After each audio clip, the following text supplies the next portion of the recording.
If you're stepping into the world of government contracting and still struggling with how to price your services, listen up.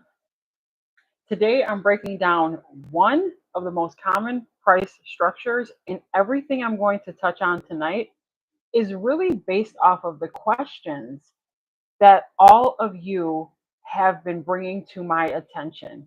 And there's two: firm fixed price and unit price, right? But I'm not going to give you the boring textbook version. I'm just going to make it as simple as I possibly can, right?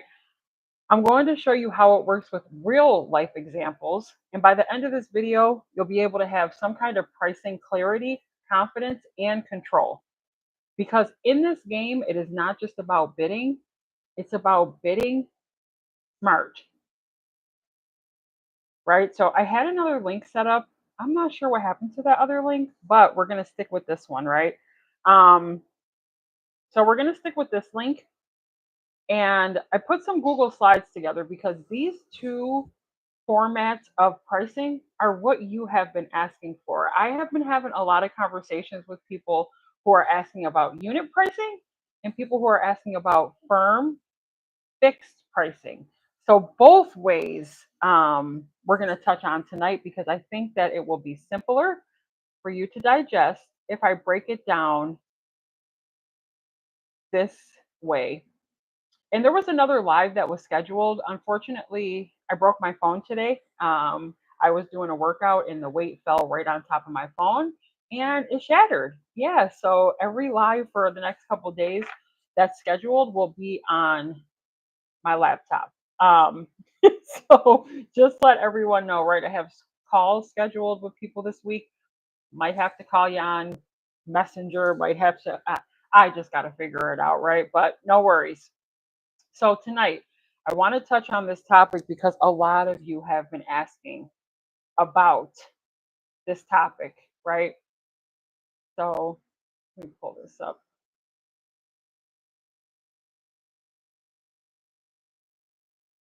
And I want to know if you can hear me okay.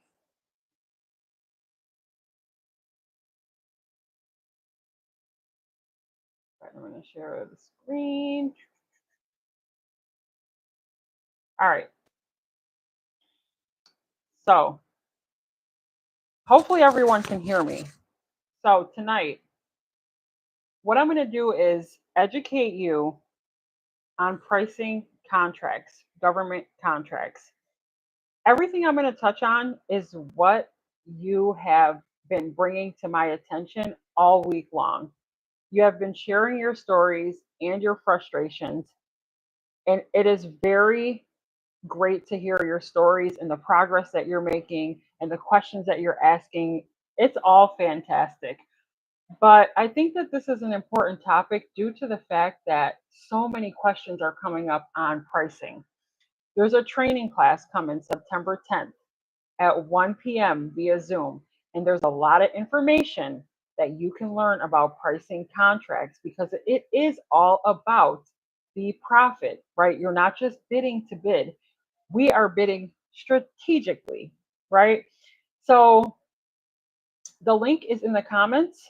Um, if you have already signed up, thank you. If you are part of the next masterclass, thank you.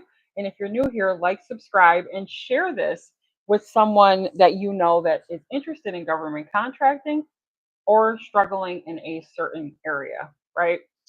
So I'm going to start with firm fixed pricing.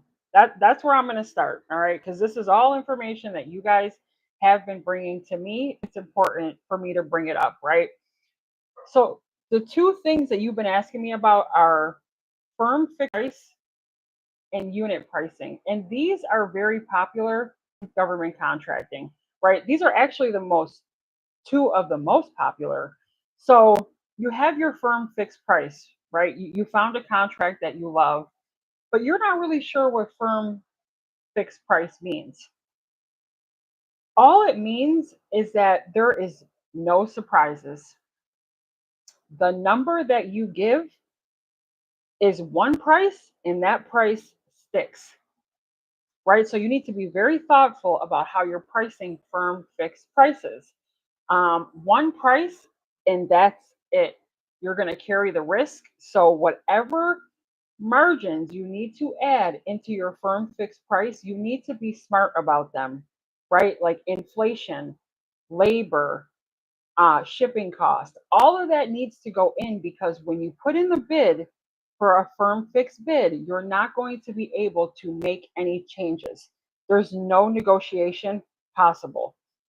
So the number that you put in, you have to be very stern on that number because if costs go up, which it happens often, right? Whether you're on a one time hit of a bid or if it's a yearly bid, the prices can fluctuate. But with a firm fixed bid, just know that the surprises, I'm losing my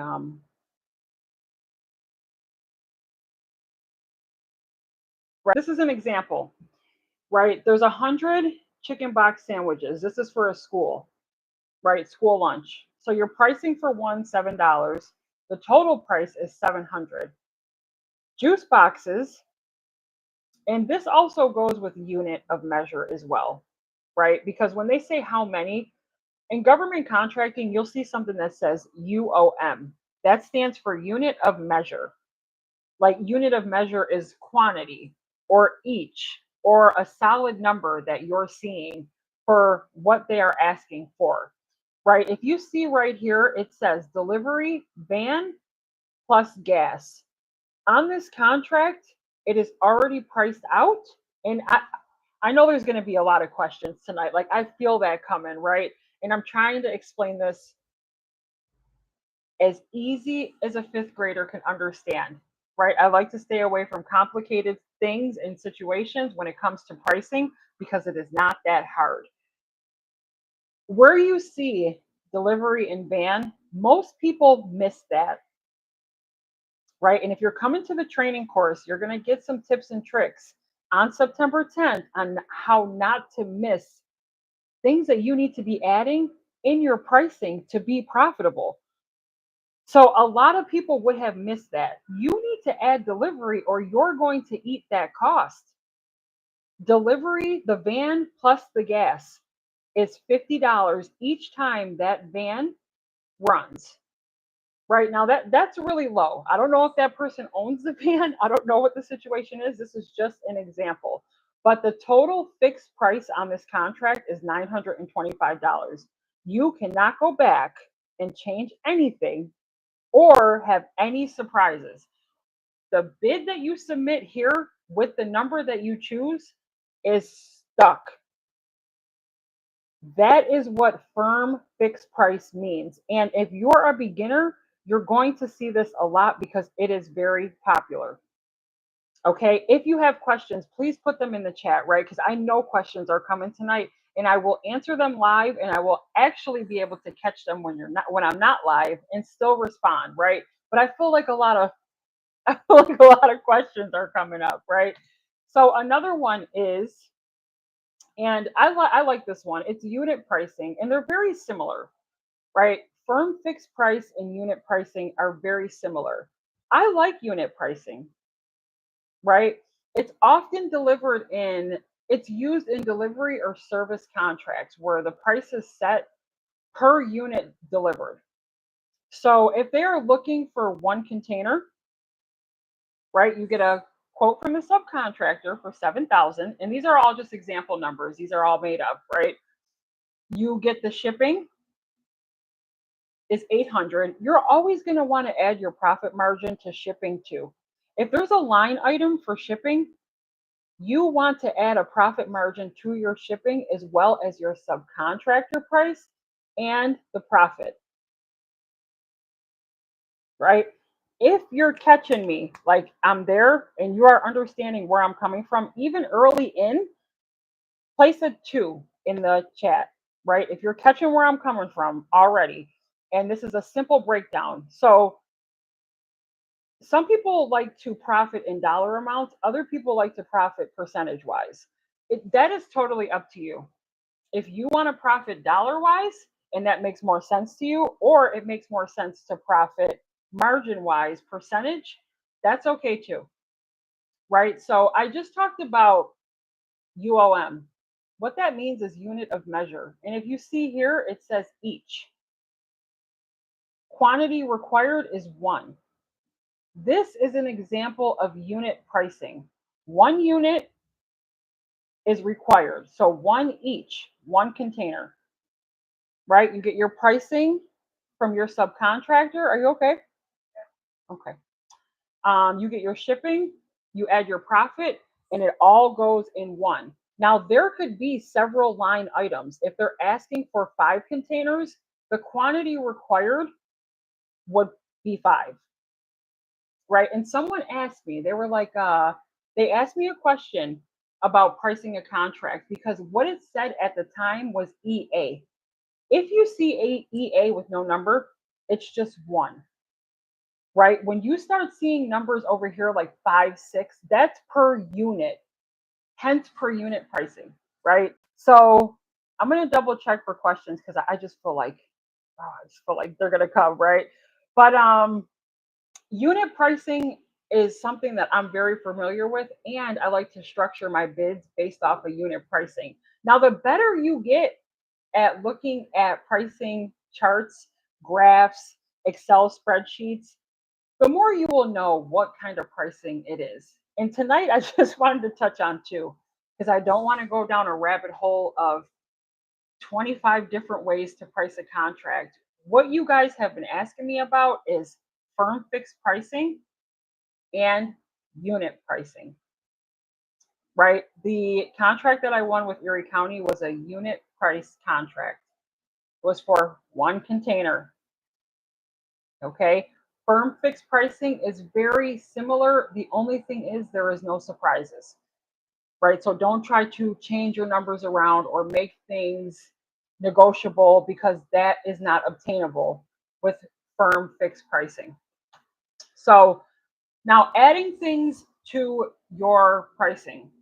I see that people are struggling here as well. And that's so okay because pricing is something that you learn in government contracting based off of experience. That's just me being honest. That is the most honest thing that I can say. The way that you conquer this, right, is by showing up to my YouTube channel where I educate and inspire and experiencing this and taking the hits and learning from someone who's been in the field. Because, like I said, the more pricing charts you see, the more graphs you see, the more bids you open, the more familiar you will be with how to price a contract. But there's things that you need to add, right? Do you know your monthly costs? Like, do you know what it takes to operate per month in your business? Like, it does it cost you $888 to keep your doors open? That's like subscriptions, materials, tools that you're using. I have a lot of tools that I use, right? Like load boards, and there's a lot of things that are free out here, but there's some months where I might pay for Canva and then I might not. And I might pay for Chat GPT and I might not. But there's some things in my business that personally, no, I'm sorry, not personally, business wise, I cannot go without. If I don't have that subscription or that tool that I'm paying for monthly, annually, I cannot keep my doors open, right? Those are your monthly fixed costs to operate. If you know what you're bringing in, then that's fantastic because you can add it to a margin of a contract, right? Another thing that people were asking was shipping fees. You should be making a profit on shipping. If your subcontractor says, listen, shipping is $900 from Texas to Colorado, you should be adding another $900.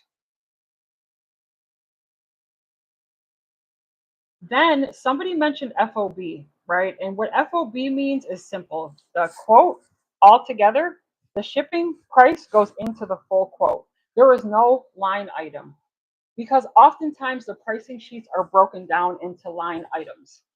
You will get a graph and a bar for each line item. If you don't see one for shipping and it's telling you FOB, which means free on board, you have to add that to your entire grand total, right? So do not skip shipping because you can make profit there as well, right? You're coordinating this whole project. You want to make profit on each line item. So don't forget shipping. Okay. And there's a lot more that you need to know here. So September 10th, there's a pricing training class coming out. It is via Zoom, right? You're going to learn a lot about pricing that is going to help you click submit. Because I feel like this point in the contracting cycle, people get here and they get confused. And I know that based off of the conversations I've been having and what I have been through in the last 12 months. That's how I know this chapter of government contracting is a roadblock because you cannot make up these numbers. They have to make sense.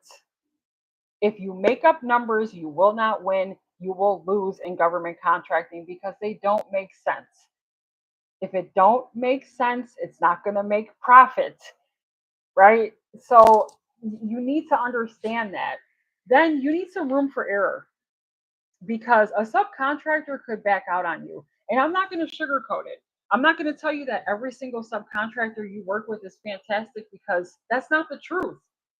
There are some that 3 months later, when you go back, they gave you one price. And now, even though they gave you their word, the prices have changed. Or they might see something or say something to you like, hey, we can no longer help with this contract. We don't think it's feasible for our company. We're going to back out. What if that potentially happens? It could.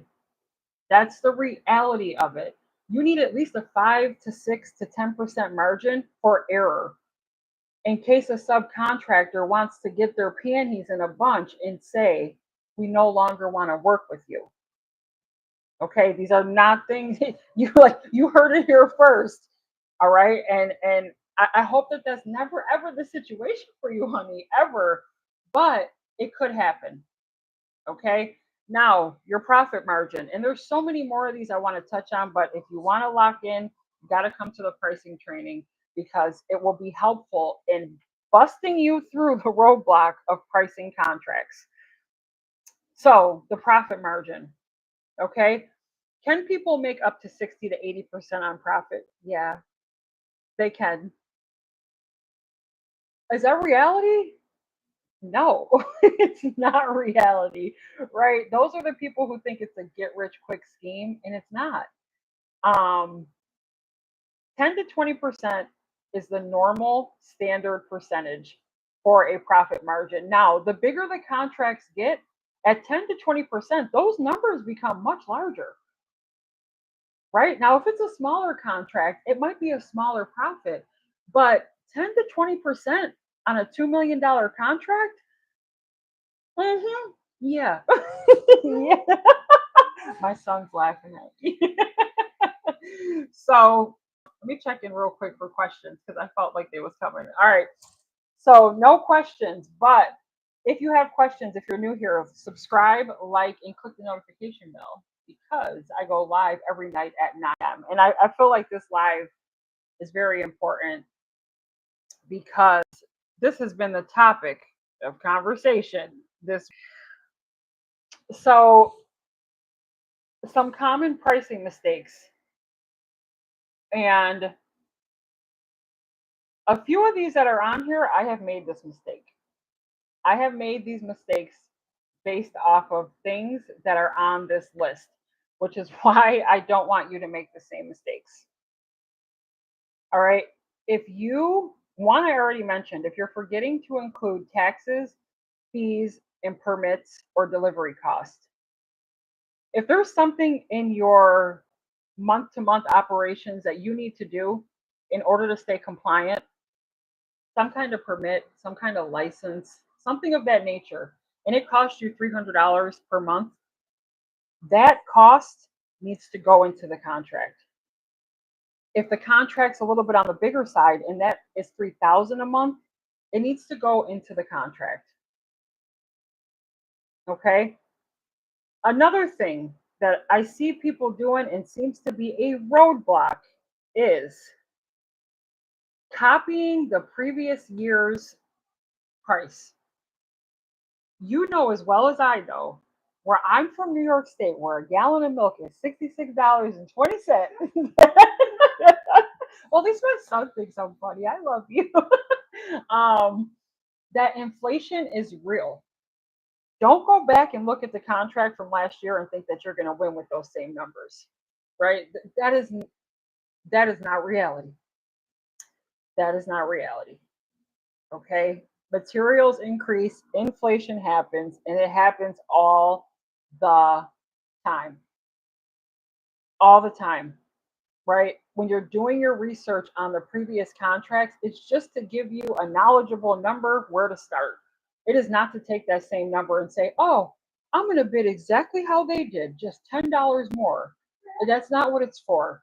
It's just a tool to help you understand, hey, this is what it won at last year. Here's a base price for me to start at. I'm not going to go under that, right? You're going to go over that base price. So, another thing, Excel formulas. All right. With Excel, the formulas that are built in are already built into the spreadsheet. Please, please, I cannot stress this enough. Even when you hit enter on an Excel spreadsheet, please triple and quadruple check your prices, because once you hit submit, it is now locked in. And some of these spreadsheets are very aggressive. There's a lot of numbers and a lot of line items to bid on. But if you're using an Excel spreadsheet, now all agencies don't use Excel. Majority of them do, but not all. Please triple check those numbers. Please. Because once you hit submit, you don't want to look like this girl in the top right corner, right here, when the numbers are incorrect. Okay? So triple check your Excel formula, right? And data and emotion do not mix. The data is the data. Your emotion, nobody really cares, right? Like nobody cares. Work harder. And y'all know I love y'all, but I'm just say that because I think someone needs to hear that, right? Like 90% of people don't care about your problems, and the other 10% are happy that it's you, right? Do not mix data and emotion.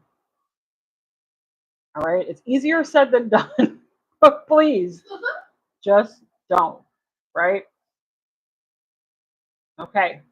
Now, I know y'all gonna like this topic, but something's telling me, right? Because people are asking me, like, well, when do I charge more and when do I charge less?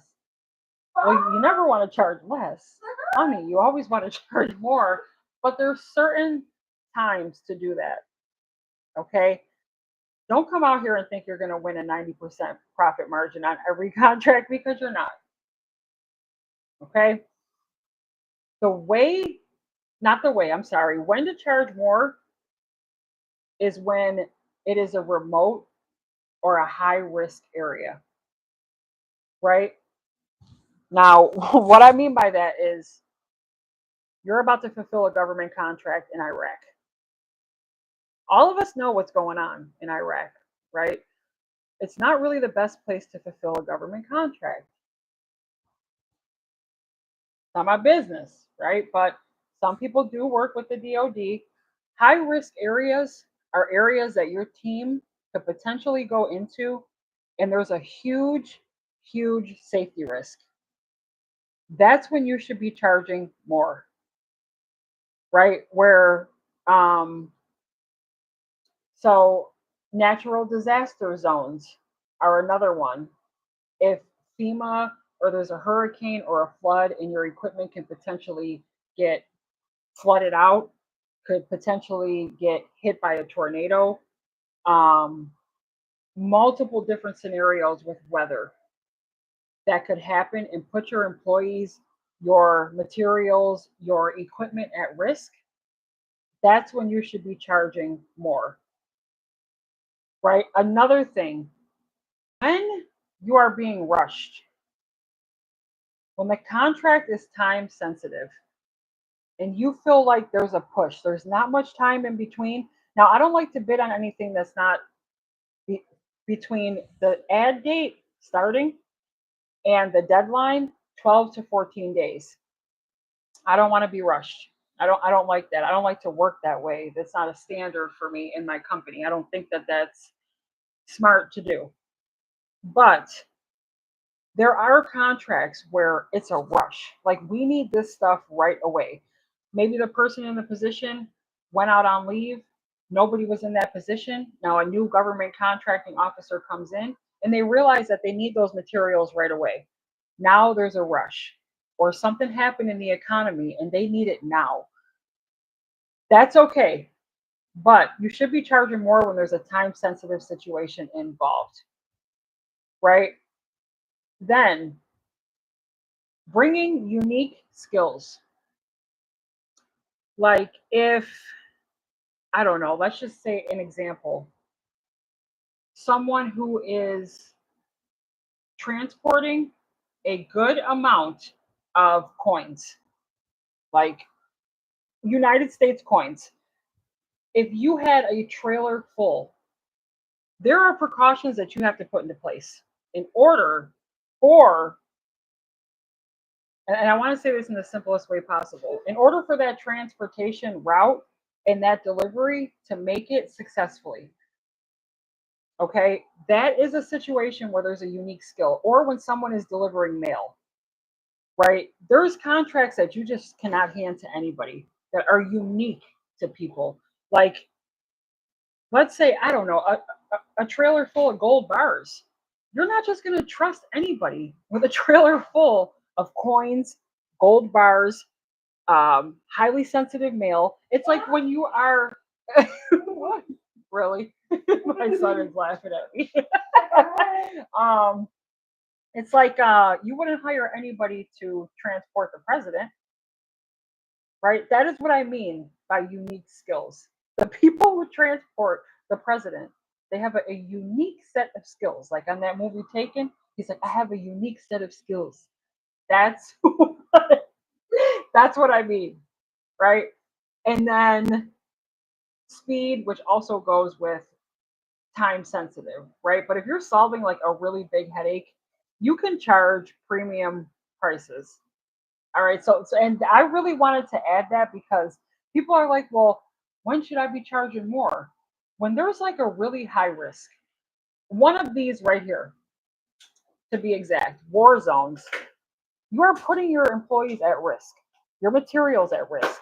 You're in the middle of Afghanistan, the middle of Iraq. Okay. It's a serious situation. Natural disasters, that's a high risk, or remote or hard to reach areas, the top of a mountain, right? Or border areas with limited infrastructure, border patrol. There's a lot of red tape and clearance that you need to get through to the other side just to get the work done, right? Every day you cross the Canadian border, you have to pay a fee to get to the other side, right? Or there's always some kind of red tape that you have to do. You can potentially get pulled to the side by Border Patrol, and all of what's in your trailer could need to be looked through, right? High risk areas, okay? That's one thing I wanted to touch on too, because you can charge more, but you should be doing it when it's high risk, okay? And government contracting officers know when there's a high risk situation, right? They know when the work is in the middle of nowhere. They know when something's going on, right? Like a war, FEMA, natural disaster. they know when it's high risk, right? Which is why they might be more inclined to choose someone with a unique set of skills based on someone who's just bidding just to bid, right? So there's a lot more that I wanted to add here. If you come to the pricing training September 10th, 1 p.m. via Zoom, right? The link is already in the comments. If you have questions tonight, if you're new here, subscribe. If you have questions, put them in the chat, okay? Because I see that going forward, pricing is a roadblock for a lot of people. And the reason I know that is one, based off the conversations, and two, I was that person, right? In the last 12 months, I showed you guys, this is, I keep sticky notes like on my wall. I just started mixing like everything up behind me, but this was about 6 months ago. And the sticky note that I wrote says, losing because of price. You need to work on that more. I understand the roadblocks that come up in this industry, and pricing is one of them, because you start to get all discombobulated. You don't know what to add. You want to guess. We all know that guessing is not the best strategy in government contracting. You want your margins to make sense, right? Which is why you need someone who has experience in the government contracting space to help you get past these hurdles. And I explain this to people in my master class. I am the roadmap, you are the driver. You can put your foot on the gas as much as you like. The only reason I am here is to give direction, right? And help you to solve these problems, because there's going to be roadblocks. We touch on things like, why are you here? Pricing government contracts is a big one. Okay, you want to be profitable. Everybody wants to make that margin. You don't ever want to be on a contract where you are in the red and it doesn't make sense, because it will potentially be bad for you, right? And a lot of the times when you hit submit, you cannot go back on that situation, right? So whatever questions you guys have tonight, lives have been a little bit more tough because I've been having to be a mom, and I also been having to be like a business owner and like play all these roles at one time, and like all these things going on. But they've kind of been a little bit shorter. But tonight, my biggest thing was to bring up pricing, because I don't want you to get stuck to the point where you feel like you're struggling and none of it makes sense, because there's so many steps that you have to take. And someone told me this week, I have the whole contract together, but now I'm struggling with the pricing. Before you even start to put that contract together, you need to look at that pricing first to see if it even makes sense. Before you start signing documents, filling out information, right? All of that is a waste of time if you cannot find out who can supply that line item at what price, right? And then one thing I didn't mention tonight, and I always mention this, is past research. People who have won the contract before you. You need to know that. That's good information to know. If you're struggling to find that, that's okay. Maybe it's a newer contract that they've never spent money on before. That's okay as well. But you have to know what was going on the previous year, right? So then you have some kind of base number that you can go off of that makes sense for you. And tools that you can do that on are FPDS, which is Federal Procurement Data System. That's a really good one. And it's kind of outdated, right? It's kind of outdated. It's not like an updated system, right? Let me show you what I mean by this, right? I'm gonna go into FPDS really quick, because I'm not gonna say it's ghetto, but it's not really the most updated software, is what I'm saying. It's just like some county websites, right? Some county websites are not like updated. You know what I mean? So, oh, don't give me a problem now. Did I tell y'all I slammed my phone today? When I was working out, I threw the weight and the weight landed on top of my cell phone and now I have no phone. Did I tell y'all? I'm laughing to keep from crying. I can't believe I did that. It was like a 35-pound plate, and I threw the plate, and it landed on top of my phone. And it didn't show signs right away, right? The music kept playing. I'm like, oh, yeah, we're good, we're good. No, we're not good. The whole entire screen cracked. All right, I don't know why FPDS is not coming up. All right, hold on. Once again, I got a million tabs open. If I have a call scheduled with you this week, it's going to have to be on Messenger or through my CRM because I'm not going to be able to call you on my cell. I can't see anything. So I'm going to announce that right here, right now, because I have no cell phone, right? And I have to wait it out. Maybe I might not have it again until Friday. All right, something's going on. It won't let me pull up FPDS, of course, but I did want to show you that because it is a little outdated. But if you're interested in joining the pricing training, September 10th via Zoom, the link is in the comments, right? I'm going to touch on price a lot this week because I see that a lot of people are struggling, right? Whatever you are thinking, think bigger. I also want to say thank you for 187 subscribers because I started from the bottom and now I'm here, right? 0 to 187. I am extremely grateful that all of you have been supportive in this journey, right? 187 subscribers to me, it feels like 200,000. Like, feels like I already got my silver plate button. But I love y'all each individually. My cell phone is broke. All right. So if you're looking to get a hold of me, email me. I'll put my that's my email in the chat. Link is in the chat. It's also in my description. All right. Pricing should not be a roadblock for you. If it is, I am here. Right? Whatever you are thinking that is good, think bigger.